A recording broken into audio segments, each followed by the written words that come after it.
Welcome to Autism Knows No Borders, a podcast where people connected to autism inspire change and build community. Together with the Global Autism Project, I'm your host, Rachel Harmon, a professional with over a decade of experience in the field of autism services, outreach, and advocacy. What is neurodiversity, and why do so many autistic people embrace it? Stick around for this episode, which is part 2 of my conversation with Jude Morrow, originally released on June 17, 2021. Jude Morrow is an autism self-advocate, TEDx speaker, author, and the founder of Neurodiversity Training International, an autism mentoring, training, consultancy, and motivational platform. Among other things, we discuss the neurodiversity movement and its implications, why, according to Jude, society should move away from the medical model and embrace the neurodiversity movement, the problem with labels when it comes to disorders and disabilities, consultation services offered at Neurodiversity Training International, and tips for anyone wanting to be an ally of the neurodiversity movement. In this episode, discover what's possible when autism is not a broken version of normal. And now, I present you Jude Morrow. Yeah, let's talk about the neurodiversity movement. First, for our listeners, could you explain what neurodiversity means? Neurodiversity is a new, progressive way to view those of us who are different. Neurodiversity is mainly captured by the autistic community, but it does capture a lot of things, whether that's dyslexia, ADHD, and a range of other neurotypes. And that it's okay to be different. The neurodiversity movement is one that really goes forward to seek acceptance and understanding rather than just simply awareness. Neurodiversity would denote that we are our own diversity group rather than patients or people that need to be cured or fixed in any way. And under the definition of neurodiversity, it doesn't show or highlight anybody as having any disorders or diseases or that they're a broken version of normal. Is that the way you are is perfectly fine, and with the kinder mindset toward you, you will thrive and excel in life. Mm-hmm. So that's a broad overview of neurodiversity. And with neurodiversity, it very much promotes that people have an identity, not a disease. For me, I speak mainly about autism and being autistic. It's because it's my identity and the one I know most because it's the life I live. And with neurodiversity and autism, it shows that being autistic is an identity, and an identity that a lot of people with the right attitude and tools can be proud of. Mm-hmm. And you mentioned earlier that there are some autistic people who do need help. Mm-hmm. Like maybe when they're young, they need some extra support with daily living skills, for example, right? So would they still fall under this neurodiversity label, I guess, of not having a disorder? Absolutely. And again, this is more kind of labeled at the North American audience. Now, I would be the first to say that the neurodiversity movement in a lot of spheres has been hijacked. And it's been hijacked by a lot of, whether that's autistic or neurodivergent people who have basically said, just accept us how we are, and that's it. I mean, no help, no support, no nothing. And to me, that's not the way. And I don't want, especially with NTI, the movement I lead, to become somewhat of a hate group or excludes those that do have additional support needs. Because there are those that do have additional needs, whether that's underlying conditions as well, whether that is mental health, intellectually, or physically, that do need additional support and guidance. But the main aspect of the neurodiversity movement is that everybody has strengths and everybody has an identity, and people should be that little bit more understanding. Even trying to key in the example that you gave is that, let's take it first of all from the traditional point of view that it's existed for decades.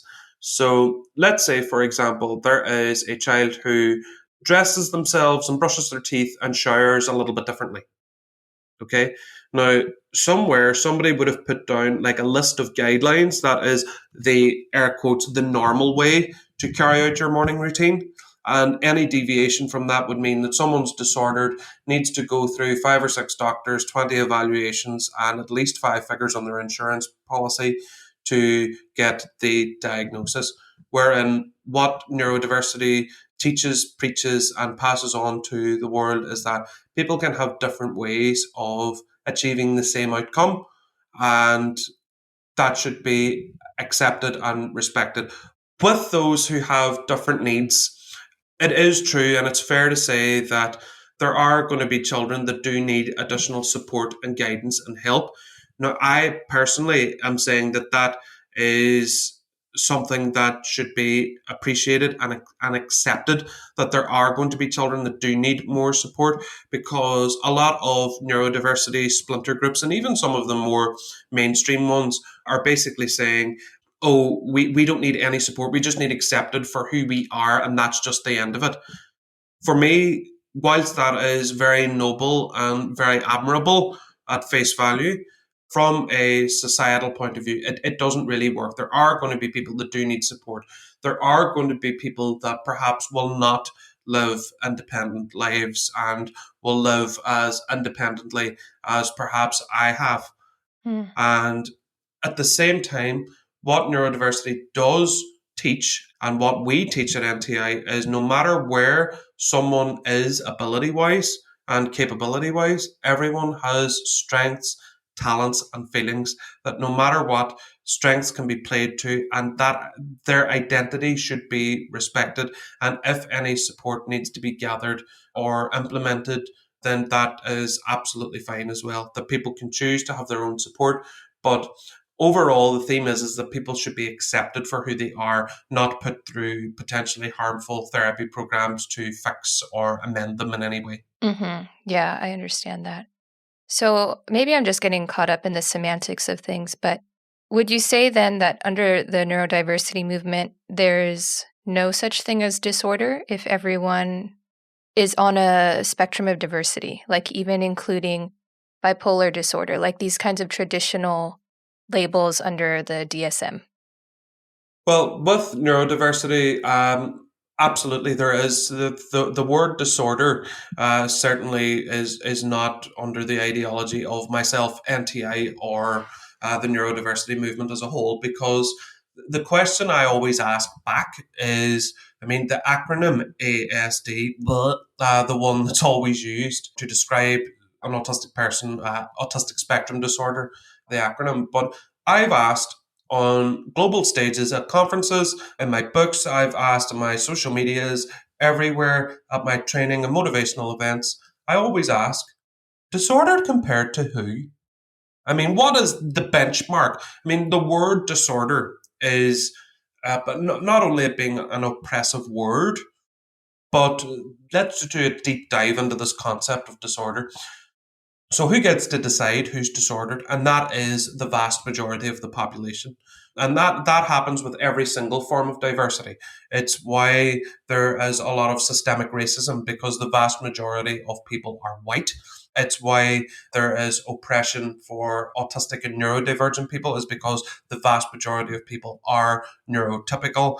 And it's why there is a lot of inequalities when it comes to women and girls in a lot of spheres, whether that's the workplace or medical treatment, because the vast majority of decision makers in these fields are white men. So, within a lot of kind of oppressed groups, it's the majority of people that are oppressing them. Now, neurodiversity is a little bit different in that a lot of the majority of people believe that they have their hearts in the right place and saying, no, but we can help you socialize and we can help you behave and we can help you be normal. And people think that that's a very noble heart and a very noble mindset to have. But what the neurodiversity movement is saying in return is, can our gifts and talents not be appreciated rather than constantly having our deficits highlighted in comparison to our peers? And, the word disorder and the DSM and everything like that is, whilst it does kind of medically have a purpose, for autism, it doesn't really make a difference. Like with the neurodiversity movement, I suppose one of our solidarity partners, would be the LGBTQIA plus community. And you don't need a diagnosis to be gay. You don't need a diagnosis of being trans. And at the same time, with autistic people, if it's true for you, then it's true. Because in all my travels, I've never met anyone who has believed their child or themselves to be autistic and been wrong. So, in that way, if it's true for you, if it's true for your children, and a lot of groups and services and supports don't rely totally on having a diagnosis to join them because everybody's in the same position. So, I would urge everybody to kind of do that, to reach out to your local groups, your services, especially autistic self advocacy spheres and groups and projects so that your kids can grow up feeling proud and confident in who they are and for you to meet other parents like you. That's a really interesting analogy to the LGBTQ community. Never thought about that. Would you say that there is any harm, though, in people self-diagnosing and it potentially being wrong? I have never met anyone who's believed themselves to be autistic and been wrong. Likewise, there has been very few people that have believed themselves to be gay or trans and been wrong. Now, I suppose there's many people who believe themselves to be straight and been wrong, but the identity has always been still there. And for me, self-diagnosis is perfectly valid, and I mean, because the vast majority of autistic and neurodivergent people do not need support. And the only kind of use a diagnosis will yield for you is if you are looking for welfare or housing, especially if there is underlying health concerns and underneath that, the being autistic, the identity part is overshadowed by different things. So, self-diagnosis and self-confirming your identity, if it's true for you, then for me, it's perfectly valid because my parents weren't wrong about me. And a lot of parents, and I mean, I always ask as well on stage, I always say, so how many of you believed your children to be autistic before they were diagnosed? And every hand goes up in the air. And then I say, now, if you believed your child to be autistic and they weren't, can you put your hand down? And all the hands stay up. I mean, and then I say, well, can you keep your hand in the air if you knew your child was autistic already? And it's the same thing. Like anybody you know who is autistic, or parents or advocates or allies, and you ask them, even before someone with 20 letters after their name and a 5-figure price tag told you what you already knew, were you certain that your child was autistic? They'll always say, yeah. Hmm. This is what a diagnosis looks like. Okay, let's do like a minor kind of role play. Okay. Now, okay, so you're a parent and you've jumped through all the hoops. You've seen 5 people like educational psychologists, OT, various other people. It doesn't matter because your insurance will have paid for them anyway, especially if you're in the US. So this is what a diagnosis looks like. Hello, Rachel. How are you? Having read the reports and after listening to what you said, yes, your child is autistic. Bye. That's it. I mean, that's what it looks like. Like people think a diagnosis will look like this. Okay, now, yes, your child is autistic. So I will now proceed to stop your child being autistic in some way. Although I suppose that does happen with a lot of like harmful therapy and treatment practices that autistic advocates are speaking out against. That's one strand of it. And then another idea is here is all the coping skills for you to manage and cope as a parent. Please take them all. It doesn't work that way. That's why I always say, no matter where you are in the world, parents need to be proactive at all stages. Got it. Hey, Rachel here. Are you enjoying this episode? Want to hear more valuable content from others you can relate with? Be sure to subscribe to this podcast so you can stay up to date on future episodes. And now back to the conversation. Okay, here's another word to dissect. Disability. We've talked about, the movement away from the medical model. Mm-hmm. And, there's a distinction with the social model. Could you talk a little bit about that and how disability is viewed in the two spheres? Okay. Well, whenever it comes to autism, a lot of people believe that there's 2 points, okay, where there's high functioning autistic on one end and then low functioning autistic at the other end. And you're just somewhere in between where it doesn't work like that. I mean, functioning labels only do one thing, and that is assess the impact of somebody on the others around them, not the actual experience that they live. Because although I was often stuck with the label of high functioning autism, is that there were a lot of times in my life where I didn't function very highly, and a lot of times where I did feel a lot of inner turmoil, and a lot of time that I did struggle with my mental health and lack of self belief and other various things tied on top of that as well.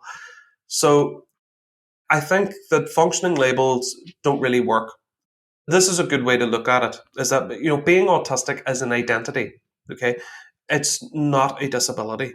You can be severely autistic in the same way that one can be severely left-handed. Again, leaning on the LGBTQIA plus community, is that there's no severities of sexuality. And whilst in years gone by, I mean, homosexuality in particular was legislated in law as illegal. Although it's not anymore, sadly, in some countries it still is. But at one stage, it was viewed almost, it was not only a disability or an error of thought or judgment, but it was also viewed as a crime. Although being autistic or neurodivergent has never been a crime, it has still been labeled in the same kind of disorder or disability category as various other things. So really what I want people to take away is that autism is not a learning disability. It's not an intellectual disability, as much as the kind of marketing and propaganda that parents sadly do swallow on a daily basis will have you believe that being autistic is a disability. It's not in this, it's just an alternative way of viewing, experiencing, and interacting with the world. In the same way people can be left-handed. People can do things naturally in a different way. And that's okay as long as it's accepted. So the distinction is that the disability comes from the environment, right? Like the environment not allowing people to live a quality of life to their capabilities. Yeah, Would that be right to say that it's not on the person? Because there is another argument that I've heard that they embrace, maybe this is a sector of neurodiversity, but people embrace the word disability and it's not a stigma. And all it means is that the society as it is right now disables them from getting a job, from living their best life. and that's true. And there are a lot of very proud disability advocates, and I salute them, I stand with them, and I support them every step of the way. And as far as autism, though, it's just, it's a difference. It's not really a disability in that way. It's not in the same traditional sense. Now, I can see why people would view autism as a disability, but it's not a disability, it's a different ability. It's a different way of doing things, which has been overly pathologized over a period of years. So, over time, whether that's doctors or social workers or, in air quotes, therapists, have all seemingly met in an underground cave or lair and have decided what is the right way to do things. And their way is their way. And if you're outside their way, then you're disabled. And it's not right. People have different methods of doing things. It's as simple as that. Like I love food. Okay. Right. Now in Italy, they make pizza very different than they make it in New York. So, with the New York pizza, is the New York pizza a disordered version of Italian pizza? Now, it depends what perspective you look at, because in Italy, they will say, I mean, absolutely. I mean, that pizza is very much a disordered version of our pizza because we invented it. We know everything about it. We've been making pizza here for thousands of years, and the way it's done in New York is a completely wrong and disordered version of it.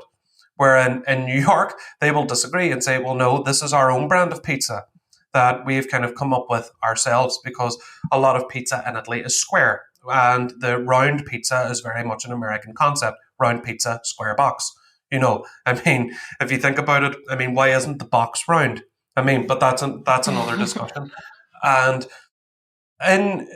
in Rome and New York, two great pizzas, and one's not a disordered version of the other, and one shouldn't be trying to fix the other because they both have their own unique way of being pizza. And people tend to work very well with analogies. I've had to learn to give analogies for very, very basic things because whenever I put it bluntly, it comes across as rude and a lack of diplomacy. Again, one person's diplomatic is another person's rude and direct. So I always find polite and playful ways to explain things. Yeah, I appreciate that. So let's talk about your company, the Neurodiversity Training International, NTI. Mm-hmm. Tell us about the services you offer with regards to consultation and the way that you work with companies that hire you. Well, what I do is I guide companies to enter the neurodiversity market space with maximum impact. And how we do that, and this can be for nonprofits or businesses as well, is to become self-sustainable through developing their own courses and their own content for the open market. First of all, I'll talk about nonprofits. So the traditional ways of fundraising prior to COVID cannot be used now.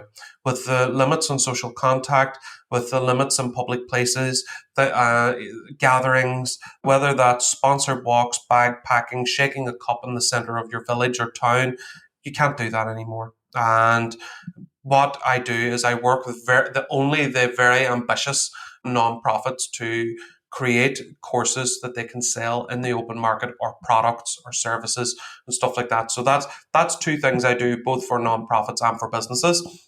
As far as corporate training, my team and I, we deliver autistic-led training that focuses on our life experience. So we have been there, we have done it, and it just has so much more impact than traditional training, because a lot of training that companies receive is normally provided by two types. Okay, the first type would be the professionals who give what their view of autism or neurodiversity is from the outside looking in.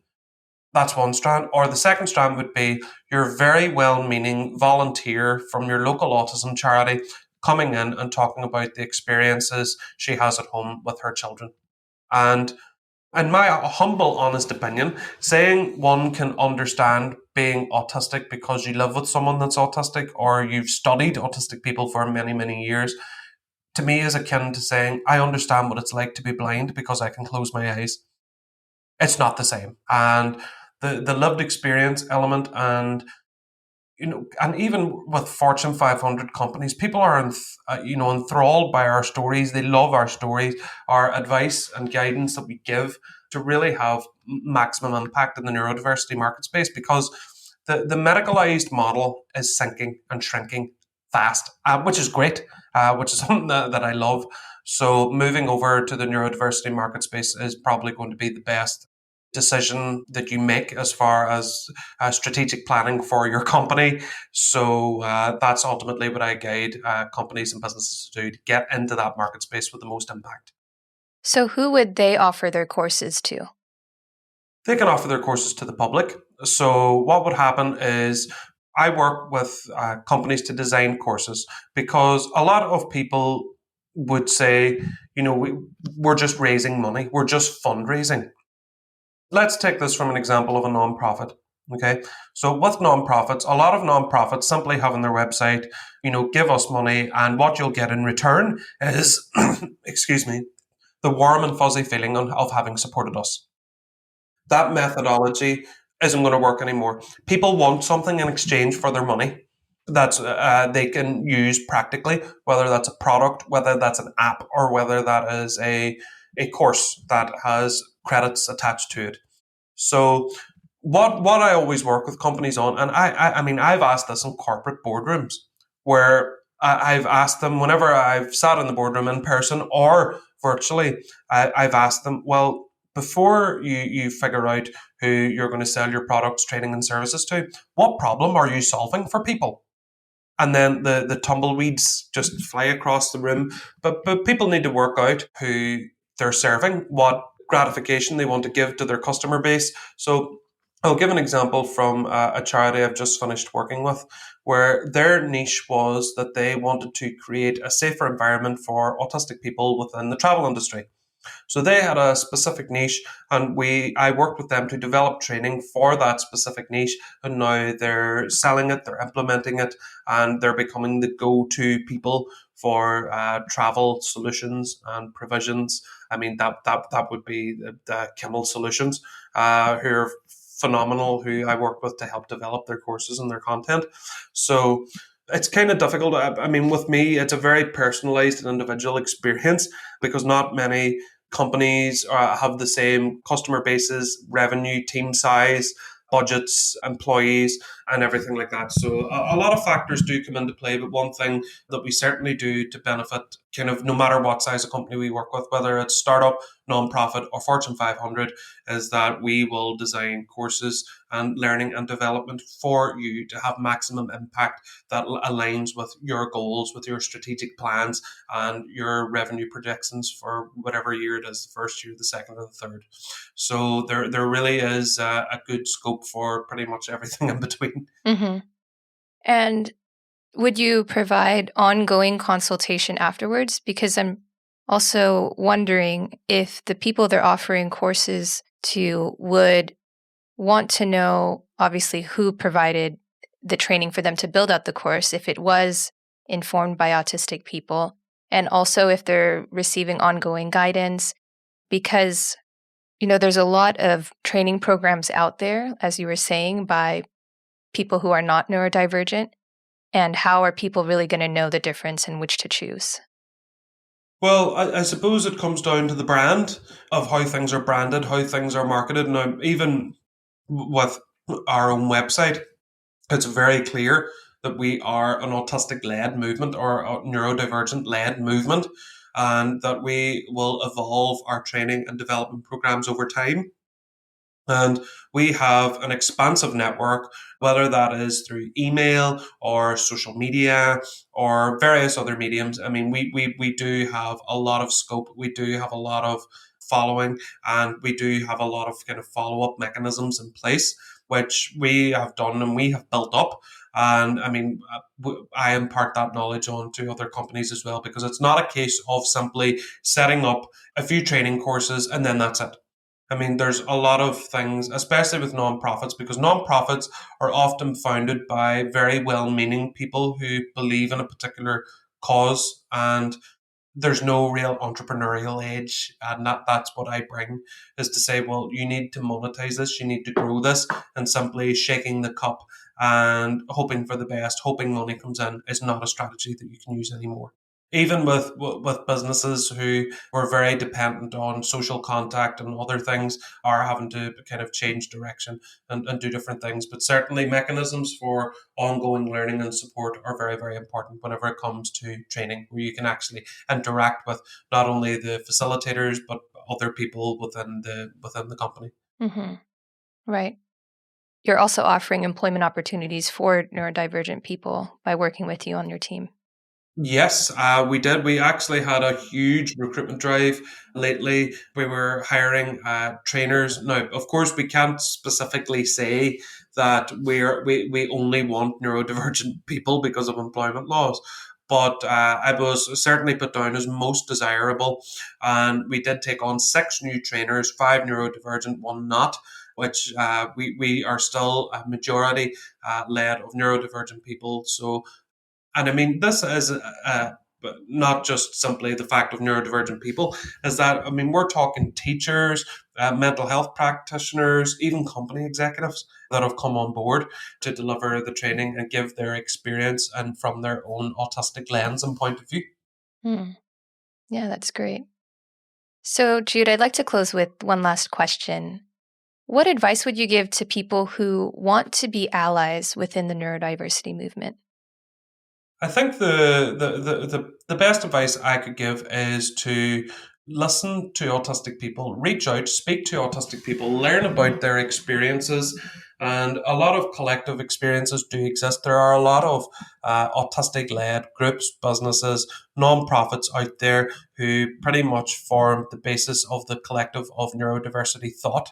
So I would say in order to be an effective ally is take the lead from the neurodivergent community as a whole and always make sure that what you're doing, all your advocacy, campaigning, and everything else is underpinned and informed by the neurodivergent community. Always, always, always.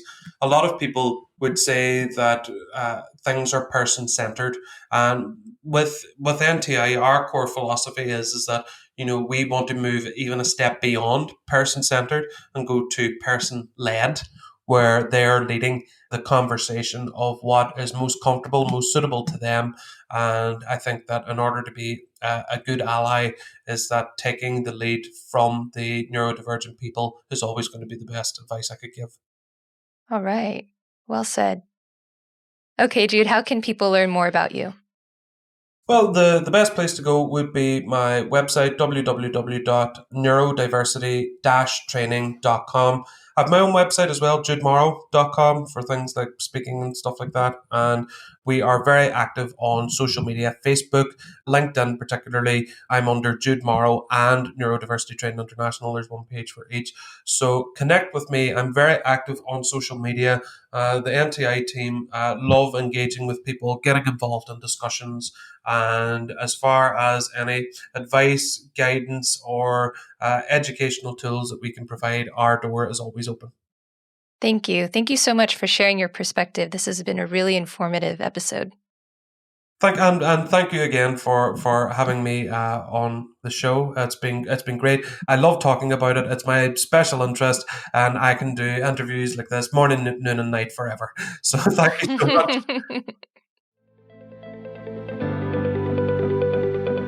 If you enjoyed this episode, please subscribe to hear more from autistic self-advocates, family members, and professionals in the field of autism services.